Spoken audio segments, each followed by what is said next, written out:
Greetings, family. I don't hear anything. Greetings, family.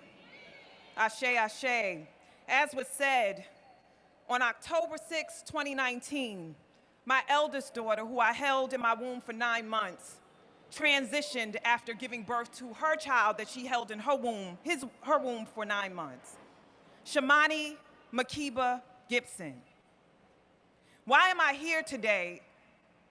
Why am I here today? I'm here because Shawnee lived. I'm here because Shawnee lives. She lived 11,229 days before she transitioned on October 6th. 11,229 days.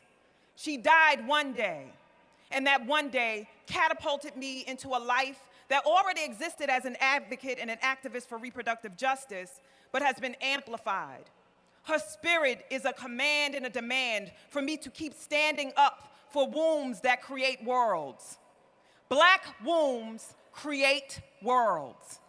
Black lives matter, but Black wombs create Black lives. And when we forget that, we forget our humanity. So I am here today to speak the names of women who unselfishly gave of themselves by utilizing their bodies for vessels to bring new life.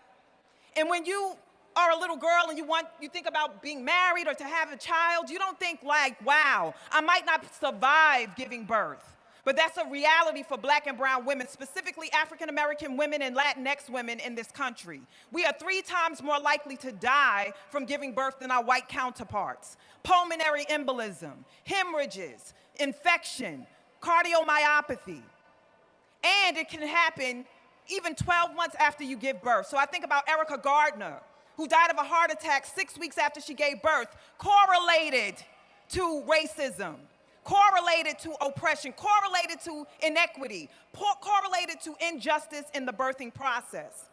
When we medicalized birth and took it away from the granny midwives, our aunties who were with us holding our backs, rocking with us as we cried and catching our babies, when we made it a hospital issue instead of a home birth issue, we started to kill off Black women and brown women.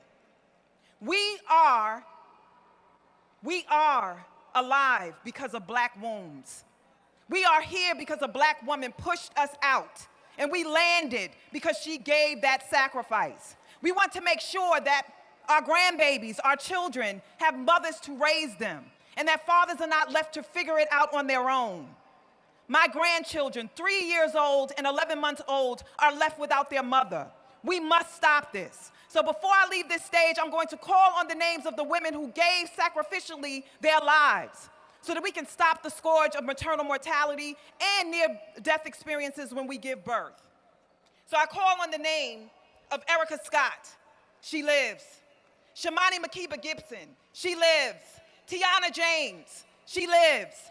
Amber Isaacs. She lives. Yolanda Shifra Kadima. She lives. Dr. Shalon Irving. She lives. Erica Trim. She lives. Shayasia Washington. She lives. Nicole Thea. She lives. Black lives matter because Black wombs matter. Black lives matter because Black wombs matter. Black lives matter because Black wombs matter, and a Black womb created you. So remember to stand for maternal mortality and the abolishment for anything that looks unlike it. Birthing centers are needed. Home births are needed. More Black midwives are needed. Let's stand for life. Ashe.